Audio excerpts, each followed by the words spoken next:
నమస్తే welcome to iDream. నేను మీ Madhuri. Home loans versus mutual funds. మనం ఒక ఇల్లు కొనుక్కోవాలి అంటే ఎలా అప్రోచ్ అవ్వాలి? లోన్ పెట్టుకుంటూ మనం ఇల్లు కొనుక్కోవచ్చా? లేదు అంటే అదే మొత్తాన్ని మనం మ్యూచువల్ ఫండ్‌లోని ఇన్వెస్ట్ చేసి ఇల్లు కొనుక్కోవచ్చా? అసలు ఇల్లు కొనుక్కోవాలి అంటే మనకి మెయిన్‌గా చూడాల్సినవేంటి?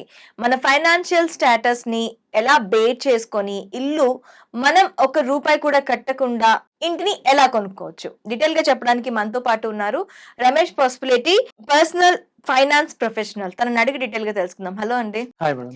నేను ఒక 60 లాక్స్ ఆర్ 40 లాక్స్ పెట్టి ఒక ఇల్లు కొనాలి అనుకుంటున్నాను. 60-40 లాక్స్ నా బడ్జెట్. అయితే ఇలాంటి బడ్జెట్ పెట్టుకునేటప్పుడు నేను ఒక 50 లాక్స్ పెట్టుకొని నా దగ్గర ఉన్నాను అంటే, నేను డైరెక్ట్‌గా 50 లాక్స్ పెట్టి ఇల్లు కొనుక్కుంటే బెటరా?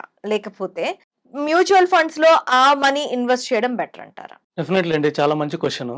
సో, మీరు చెప్పినట్టు ఇల్లయితే కొనాలి. సో, ఎందుకంటే ఇవాళ రేపట్లో ఇల్లనేది ఒక సెంటిమెంట్. సో, పర్టిక్యులర్‌గా వచ్చేసి ఉమెన్‌కి. సో, హోమ్ అయితే మనం కంపల్సరీ కొనాల్సిందే. లేకపోతే ఇంట్లో లేడీస్ ఒప్పుకోరు. సో, కంపల్సరీగా ఇల్లు కొనాలి. కాపోతే ఎలా కొనాలనేది. మన దగ్గర 50 లాక్స్ ఉంది. 50 లాక్స్ ఒకేసారి ఇన్వెస్ట్ చేసామనుకోండి. హ్మ్. ఇప్పుడు సపోజ్ హైదరాబాద్‌లో 50 లాక్స్ అంటే కొద్దిగా ఔట్‌కట్స్‌లోనే వస్తుంది. అవును. సో, 50 లాక్స్‌లో వచ్చినా గూడా మనకి కొద్దిగా ఇప్పుడు ఆల్రెడీ హైలో ఉన్నాయి. కొద్దిగా అంత రిటర్న్ వచ్చే అవకాశం లేదు. సో, అందుకని జెప్పేసి మన దగ్గర 50 లాక్స్ ఉంటే ఒకేసారి ఇన్వెస్ట్ చేయగూడదు హౌస్‌లో. ఎందుకంటే హౌస్ ఆల్రెడీ హైలో ఉంది గాబట్టి ఒకేసారి ఇన్వెస్ట్ చేస్తే మన అమౌంట్ ఎక్కువ గ్రో గావు. సో, మీరు మ్యూచువల్ ఫండ్ గురించి బాగా విన్నారు. ఇప్పుడు హ్మ్. బాగా బజ్ అవుతున్న టాపిక్ ఏందంటే మ్యూచువల్ ఫండ్స్. అవును. ఈ మ్యూచువల్ ఫండ్స్‌లో మనకి 12-15% రిటర్న్ వచ్చే అవకాశం ఎక్కువుంది. హ్మ్. సో, ఎలా వస్తుంది మనకి 12-15%?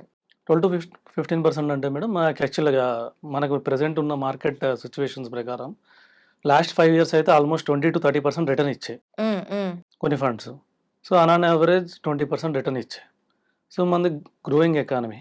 ఇప్పుడున్న వాటిలో గ్రోయింగ్ ఎకానమీ కాబట్టి సో, ఆల్ ఓవర్ ద వరల్డ్‌లో చూసినా కూడా మన గ్రోయింగ్ ఎకానమీ కాబట్టి మనము సపోజ్ ఒక 20 ఇయర్స్ బ్యాక్ చైనా ఫేజ్‌లో ఎట్లా ఉన్నామో మనం ఇప్పుడు అలాగ ఉన్నాం కాబట్టి హ్మ్. మనం ఈజీగా 12-15% రిటర్న్ ఎక్స్‌పెక్ట్ చేయగల ఎకానమీలో ఉన్నాం. దానికి తగిన కారణాలు అవన్నీ చాలా డిఫరెంట్ ఉన్నాయి. సో, అవి మనం మ్యూచువల్ ఫండ్స్, మార్కెట్స్ వాటి గురించి డిస్కస్ చేసినప్పుడు తెలుస్తుంది. సో, మనకి 12-15% రిటర్న్ వచ్చే ఫండ్ ఏదైతే ఉందో అది మ్యూచువల్ ఫండ్ ప్రెజెంట్. ఓకే. అందుకని నేనేం చెప్తానంటే 40 లాక్స్‌ని మీరు ఒక 10 లాక్స్, 50 లాక్స్‌ని 2కి డివైడ్ చేయండి. ఒకటి 10 లాక్స్ డౌన్ పేమెంట్ చేయండి. హ్మ్. లోన్ తీసుకోండి. లోన్ మంచి బ్యాంక్‌లో ఇప్పుడు 8%కి వస్తుంది. ఓకే. సో, రిమైనింగ్ 40 లాక్స్ ఏదైతే ఉందో అది మ్యూచువల్ ఫండ్‌లో ఇన్వెస్ట్ చేయండి. కరెక్ట్‌గా 8 ఇయర్స్ టైం పెట్టుకుందాం. ఎక్కువ రోజులు కూడా అవసరం లేదు. 8 ఇయర్స్ టైం పెట్టుకుంటే 12%. మళ్ళీ ఎక్కువ హ్మ్. కూడా అవసరం లేదు. హ్మ్. 12% రిటర్న్ ఎక్స్‌పెక్ట్ చేసినా కూడా 8 ఇయర్స్‌కి అది ఆల్‌మోస్ట్ 1,00,00,000 అవుతుంది. ఓకే. సో, అంటే రూల్ ఆఫ్ 72 ఉంది. 72 డివైడ్ బై 12 అంటే మనకి 6 ఇయర్స్‌లోనే డబుల్ అవుతుంది 40 లాక్స్. అవును. సో, 80 లాక్స్ 8 ఇయర్స్‌లో 1,00,00,000 అయిపోతుంది. 1,00,00,000 వచ్చింది కదండీ! 1,00,00,000లో మనకి అప్పటికే మనం హోమ్ లోన్ కొంచెం కట్టేసుంటాం. హ్మ్. హ్మ్. 40 లాక్స్ లోను 35 లాక్స్, 30 లాక్స్ ఉంటుంది ఔట్ స్టాండింగ్. అవును. ఈ 1,00,00,000 తీసేసుకొని ఆ 35 లాక్స్ క్లియర్ చేసేసేయాలి. హ్మ్. మనకాడ అప్పుడు నెట్ అమౌంట్ ఎంతుంటాయి? 60-65 లాక్స్ ఉంటాయి. అవును. సో, ఇది మన గోల్‌కి ఉపయోగపడతాయి. మనకి 8 ఇయర్స్ తర్వాత ఏదో ఒక గోల్ ఉంటుంది. చిల్డ్రన్ ఎడ్యుకేషన్ ఏదో ఒకటి రెడీగా ఉంటుంది. అవును. మనకాడ అమౌంట్ ఉండాలి గానీ, దానికి కావాల్సిన ఖర్చులు రెడీగా ఉంటాయి. సంపాదించడమే కష్టం కానీ ఆ! ఖర్చు పెట్టడం ఆ! చాలా ఈజీ. మనం సంపాదించిన ఖర్చు రెడీగా ఉంటుంది. సో, 8 ఏళ్ల తర్వాత ఎవరెవరికి అందరికి ఖర్చులుంటాయి. సో, కంపల్సరీగా ఈ విధంగా ఇన్వెస్ట్ చేసుకుంటా వెళ్తే, ఒకరి మీద ఆధారపడకుండా సపోజ్ మనం హోమ్ లోన్ తీసుకున్నా కూడా 25 ఇయర్స్ టర్మ్ పెట్టుకోండి. 25 ఇయర్స్ టర్మ్ పెట్టుకుంటే ఈఎంఐ 40 లాక్స్‌కి పెద్ద ఎక్కువ రాదు. హ్మ్. ఆల్మోస్ట్ 30,000 ఈఎంఐ వస్తుంది. అవును. సో, ఈ 30,000 పే చేసుకుంటా వెళ్ళేసి, తర్వాత ఇది తీసుకొని లోన్ క్లోజ్ చేసేసినా కూడా మనకు ఒక 60-65 లాక్స్ అమౌంట్ ఉంటుంది. ఇట్లాగే హౌస్ కూడా మనమైతే 60 లాక్స్‌లో అమౌంట్ ఏదో ఒక హౌస్ తీసుకున్నాం. సపోజ్ ఒక 50 లాక్స్‌లో హోమ్ తీసుకున్నాం. ఒక 8 ఇయర్స్ తర్వాత దీన్ని కూడా మనం ఎక్స్‌పెక్ట్ చేయొచ్చు. ఆల్మోస్ట్ 1,00,00,000 లేదంటే 80 లాక్స్ మంచి ఏరియా అయితే 80 లాక్స్ దాకా మనం చేయొచ్చు. అప్పుడు మనం సైమల్టేనియస్‌గా 2 అసెట్స్ బిల్డ్ చేసినట్టే. మనీ మన దగ్గర ఉండిపోతుంది. At the same time house కూడా మనకొచ్చేస్తది. వచ్చేస్తుంది. మన ఇన్వెస్ట్‌మెంట్ కూడా ఏమైందంటే డైవర్సిఫై అయింది. హ్మ్. హ్మ్. మనం ఒక దగ్గర ఇన్వెస్ట్ చేయలే. ఇప్పుడు హోమ్‌లోనే ఇన్వెస్ట్ చేసామనుకోండి, ఆ హోమ్ పెరగలేదనుకోండి, కొన్ని ఏరియాస్ పెరగకపోవచ్చు. అవును. ఇప్పుడు మనం హైలో కూడా ఉన్నాం కాబట్టి పెరుగుతుందో లేదో మనం కరెక్ట్ చెప్పలేం కాబట్టి 2 అసెట్స్‌లో ఇన్వెస్ట్ చేశాం. ఒకటి హోమ్ లోను, ఒకటి మ్యూచువల్ ఫండ్ ద్వారా ఈక్విటీలో. సో 2 మంచి అసెట్సే. సో గోయింగ్ ఫార్వర్డ్ 2 బాగుంటాయి. సో డెఫినిట్‌గా మనం ఒక 2 అసెట్స్ ద్వారా ఇన్వెస్ట్ చేసి ఒక పెద్ద అమౌంట్ డ్రా చేయొచ్చు. డ్రా చేయొచ్చు. అయితే మనం మ్యూచువల్ ఫండ్స్‌లో మనకి ఎస్ఐపిస్ ఉంటాయి, లంప్ సమ్ ఉంటాయి. ఎలా పెట్టాలి? ఎంత పెట్టాలి? మనకి రిటర్న్స్ ఎలా వస్తాయి? సో అన్నిటికన్నా మంచిది ఏందంటే ఎస్ఐపి. సో ఎందుకంటే మనకి మార్కెట్స్ ఎప్పుడు ఎలా ఉంటాయో తెలియదు. సో ఎప్పుడు హైలో ఉందో తెలియదు. ఇక్కడ నుంచి నెక్స్ట్ ఏం జరిగిద్దో తెలియదు. ఒకేసారి పెద్ద అమౌంట్ ఇన్వెస్ట్ చేసే కన్నా కొంచెం కొంచెం అమౌంట్ ఇన్వెస్ట్ చేసుకోవడం పోవడం బెటర్. First point. ఓకే. 2 లేదంటే పెద్ద అమౌంట్ ఉన్నా కూడా మనం ఇన్వెస్ట్ చేయొచ్చు. దానికి ఒక పద్ధతి ద్వారా ఎస్టీపీ అని ఒక మ్యూచువల్ ఫండ్‌లో సిస్టమాటిక్ ట్రాన్స్‌ఫర్ ప్లాన్ అని ఒక పద్ధతి ఉంది. Systematic transfer plan. దీంట్లో ఏమవుతుందంటే మనకాడ సపోజ్ ఒక 10 లాక్స్ ఉంటే మ్యూచువల్ ఫండ్‌లో పెడితే ఎవ్రీ మంత్ లేకపోతే ఎవ్రీ వీక్ 1 లాక్, 1 లాక్ వాళ్ళు ఇన్వెస్ట్ చేసేస్తారు. సో మనకు ఒక 5, 6 మంత్స్‌లో మార్కెట్‌లోకి వెళ్ళిపోతుంది. ఓకే. సో ఎన్ని ఒడిదుడుకులున్నా కూడా మార్కెట్‌లో 5, 6 మంత్స్ కన్నా ఎక్కువ కాలం ఉండవు. ఇప్పుడున్న ప్రెజెంట్ సిట్యుయేషన్స్ కూడా ఓ 5, 6 మంత్స్ తర్వాత సర్దుకుంటాయి. సో అప్పుడు మొత్తం అమౌంట్ మార్కెట్‌లోకి వెళ్ళి సో మార్కెట్‌తో పాటు గ్రో అవుతుంది. సో మన ఇండియన్ ఎకానమీ గ్రోయింగ్ ఎకానమీ కాబట్టి మనం ఈజీగా 12-15% రిటర్న్ ఎట్లైనా ఎక్స్‌పెక్ట్ చేయొచ్చు. ఆ విధంగా మనం 5 ఇయర్స్‌లోనే, 6 ఇయర్స్‌లోనే డబుల్ పొందొచ్చు. అయితే ఇప్పుడు మనం ఒకేసారి నేను లంప్ సమ్ ఒక ఇన్వెస్ట్‌మెంట్ పెట్టాలి అనుకుంటున్నాను. ఒకేసారి ఇల్లు కొనుక్కోవాలి అనుకుంటున్నాను. మ్యూచువల్ ఫండ్స్‌లో ఎలా పెట్టుబడి పెడితే నేను ఒక్కసారిగా ఒక 8 ఇయర్స్‌లోను, 10 ఇయర్స్‌లోను ఇల్లు కొనుక్కోగలుగుతాను? డెఫినెట్‌గా అండి. చాలా మంచి క్వెషన్.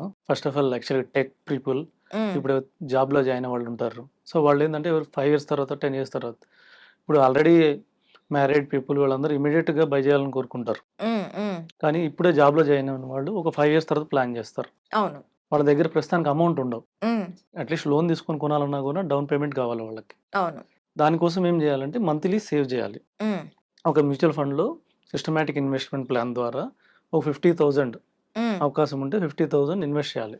హ్మ్. 50,000 ఇన్వెస్ట్ చేస్తే 5 ఇయర్స్ తర్వాత చూస్తే ఆల్మోస్ట్ ఆయన కట్టిందే 30 లాక్స్ ఉంటుంది. ఓకే. సో అది మార్కెట్ ద్వారా 12% రిటర్న్ ద్వారా మనకి 50 లాక్స్ అయ్యే అవకాశం ఉంది. ఓకే. అదే 8 ఇయర్స్ చూస్తే హ్మ్. అక్కడ నుంచి నెక్స్ట్ 3 ఇయర్స్ హ్మ్.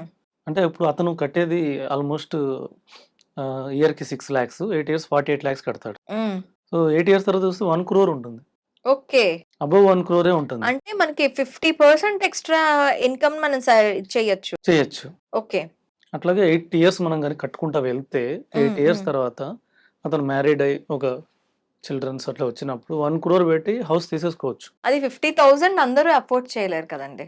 సో దీనికి 50,000 ఒక ఎగ్జాంపుల్ మాత్రమే. హ్మ్. హ్మ్. సపోజ్ 10,000 పే చేస్తే హ్మ్. అంటే ఇయర్‌లీ 1.2 లాక్స్. హ్మ్. 8 ఇయర్స్‌కి ఆల్మోస్ట్ మనకి 10 లాక్స్. 10 లాక్స్. అది 9.6 లాక్స్. హ్మ్. 9.6 లాక్స్. సో అది ఒక 25 లాక్స్ అవుతుంది. హ్మ్. 25 లాక్స్ డౌన్ పేమెంట్ చేసుకొని డెఫినిట్‌గా ఇక్కడ నుంచి 8 ఇయర్స్ తర్వాత 1 క్రోర్ తక్కువైతే హౌసెస్ హైదరాబాద్‌లో దొరకవు. హ్మ్.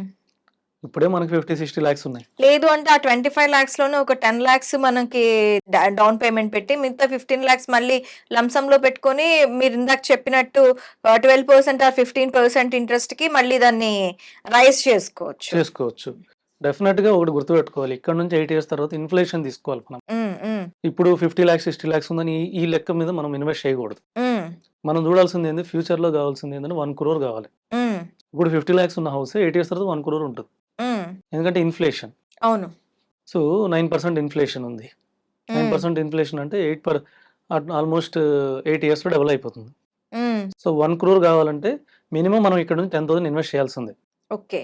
10,000 ఇన్వెస్ట్ చేస్తేనే మనకు ఒక 25 లాక్స్ మన చేతిలో ఉంటేనే మిగతా 75 లాక్స్ బ్యాంక్ కూడా ఇస్తాడు. 10,000 రూపీస్ పర్ మంత్ నేను మ్యూచువల్ ఫండ్స్‌లో డైరెక్ట్‌గా ఇన్వెస్ట్‌మెంట్ చేస్తే ఖచ్చితంగా నాకు 8 ఇయర్స్‌లో 20-25 లాక్స్ బ్యాక్ వచ్చే అవకాశాలు ఉంటాయంటారా? ఇప్పుడున్న సినారియో ప్రకారం అయితే హ్మ్. మాక్సిమం 25 లాక్స్ వస్తుంది. ఓకే. మనం ఎక్స్‌పెక్ట్ చేయొచ్చు. హ్మ్. మినిమమ్ అది కూడా నేను 12% రిటర్న్‌తో చెప్తున్నాను. హ్మ్. హ్మ్. సో ఇంకా మంచి ఫండ్స్ ఇంకా బాగా ఇచ్చే అవకాశం ఉంది. సో 12% ఎక్స్‌పెక్ట్ చేసుకున్నా మనం 25 లాక్స్ పొందే అవకాశం ఎక్కువ ఉంది. చాలా ఎక్కువ ఉంది. దీన్ని ఎలా కాలిక్యులేట్ చేస్తారండి? 12%, 15% ఇన్‌కమ్ అని చెప్పి? సో మాకు కొన్ని ఫైనాన్షియల్ కాలిక్యులేటర్స్ ఉన్నాయి మేడం యాక్చువల్‌గా. హ్మ్. హ్మ్. మేము క్యూపీఎఫ్‌పి చేస్తున్నాం కాబట్టి మాకు కొన్ని ఫైనాన్షియల్ ప్లానింగ్ సంబంధించి కాలిక్యులేటర్స్ ఉంటాయి. ఓకే. అందులో ఫ్యూచర్ వాల్యూ కాలిక్యులేట్ చేస్తాం. హ్మ్. హ్మ్.